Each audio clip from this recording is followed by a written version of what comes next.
За сайн байна уу? Баатархуугийн хөргөл гэдэг залуу байна. Холимотлааны тамирчид.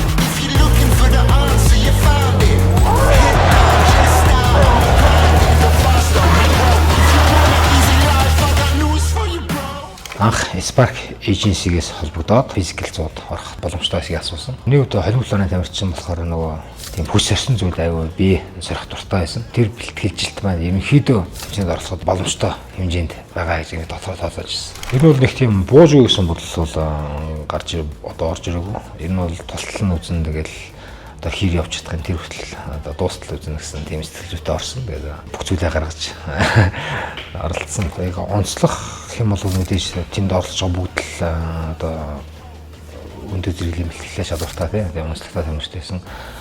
За бидний хувьд бол бас яг багаараа гоё нэгдэж бас ойлгуулж чадсан аягаас тийм том давуу тал байсан болов уу гэж бодож байна. Мөрөглийг хүчбэр амар гаргаж хийжсэн болохоор гаргаж байсан. Тэгээд нөгөө хоол аяга амхаж ингэжсэн болохоор тэр ичээс хоол болгоно л сайхан байна шүү дээ. Багаараа ялт авч байгаа мөчүүд л аяга бахархмаар гоё мөчүүд байсан дээ. Яг нөгөө ялтын дараах нэлээд олон хүчбэр гаргаад тэрнийхээ үр шимийг ингээд багаараа амсаал те. Тэр ялт авч байгаа юм тэр үнээр сайхан.